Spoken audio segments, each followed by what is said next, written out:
Assalamualaikum warahmatullahi wabarakatuh, sahabat beriman. Mudah-mudahan Anda masih selalu setia bersama kami di channel yang selalu menghadirkan kisah-kisah inspiratif. Pada kesempatan kali ini kami sudah menyiapkan satu kisah berhikmah untuk menambah iman kita. Sebelum itu mari, support channel ini dengan cara like dan subscribe. Klik lonceng juga, biar kamu nanti dapat konten bermanfaat lainnya. Pada suatu sore ketika Abu Nawas ke warung teh, kawan-kawan sudah berada di situ. Mereka memang sengaja sedang menunggu Abu Nawas. Nah, ini Abu Nawas datang, kata salah seorang dari mereka. Ada apa? Kata Abu Nawas sambil memesan secangkir teh hangat. Kami tahu engkau selalu bisa melepaskan diri dari perangkap-perangkap yang dirancang Baginda Raja Harun al-Rasyid. Tetapi kami yakin kali ini engkau pasti dihukum Baginda Raja bila engkau berani melakukannya. Kawan-kawan Abu Nawas membuka percakapan. Apa yang harus kutakutkan? Tidak ada sesuatu apapun yang perlu ditakuti kecuali kepada Allah Subhanahu wa Ta'ala, kata Abu Nawas menentang. Selama ini belum pernah ada seorang pun di negeri ini yang berani memantati Baginda Raja Harun al-Rasyid. Bukankah begitu hai Abu Nawas? Tanya kawan Abu Nawas. Tentu saja tidak ada yang berani melakukan hal itu karena itu adalah pelecehan yang amat berat, hukumannya pasti dipancung, kata Abu Nawas memberitahu. Itulah yang ingin kami ketahui darimu. Beranikah engkau melakukannya? Sudah kukatakan bahwa aku hanya takut kepada Allah Subhanahu wa Ta'ala saja. Sekarang apa taruhannya bila aku bersedia melakukannya? Abu Nawas ganti bertanya. 100 keping uang emas. Di samping itu Baginda harus tertawa tatkala engkau pantati, kata mereka. Abu Nawas pulang setelah menyanggupi tawaran yang amat berbahaya itu. Kawan-kawan Abu Nawas tidak yakin Abu Nawas sanggup membuat Baginda Raja tertawa apalagi ketika dipantati.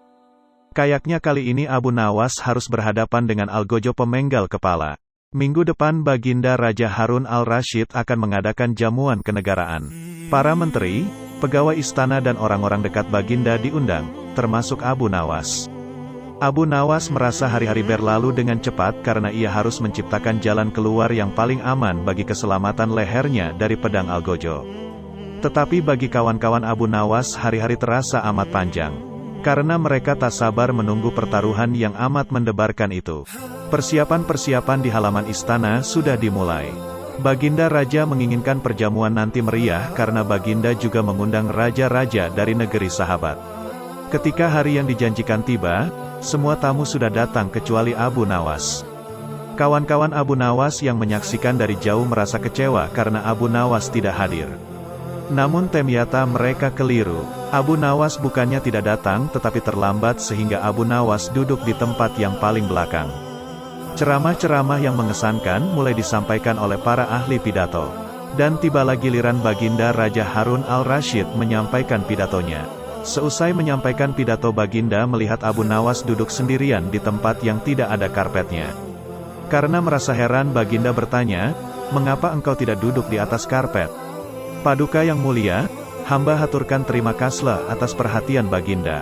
Hamba sudah merasa cukup bahagia duduk di sini," kata Abu Nawas. "Wahai Abu Nawas, majulah dan duduklah di atas karpet, nanti pakaianmu kotor karena duduk di atas tanah."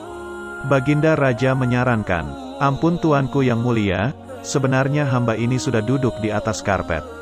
Baginda bingung mendengar pengakuan Abu Nawas. Karena Baginda melihat sendiri Abu Nawas duduk di atas lantai. "Karpet yang mana yang engkau maksudkan wahai Abu Nawas?" tanya Baginda masih bingung. "Karpet hamba sendiri tuanku yang mulia. Sekarang hamba selalu membawa karpet kemanapun hamba pergi," kata Abu Nawas seolah-olah menyimpan misteri. "Tetapi sejak tadi aku belum melihat karpet yang engkau bawa," kata Baginda Raja bertambah bingung.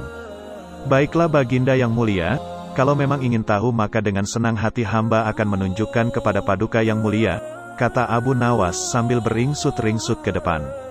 Setelah cukup dekat dengan Baginda, Abu Nawas berdiri kemudian menungging menunjukkan potongan karpet yang ditempelkan di bagian pantatnya. Abu Nawas kini seolah-olah memantati Baginda Raja Harun al-Rasyid. Melihat ada sepotong karpet menempel di pantat Abu Nawas, Baginda Raja tak bisa membendung tawa sehingga beliau terpingkal-pingkal diikuti oleh para undangan. Menyaksikan kejadian yang menggelikan itu, kawan-kawan Abu Nawas merasa kagum. Mereka harus rela melepas 100 keping uang emas untuk Abu Nawas. Masya Allah, sebuah kisah yang mudah-mudahan bisa menjadi ibroh untuk kita. Jangan lupa berikan komentar Anda dan subscribe channel ini, agar nanti bisa mendapat kisah-kisah menarik lainnya. Sampai jumpa, wassalamualaikum warahmatullahi wabarakatuh.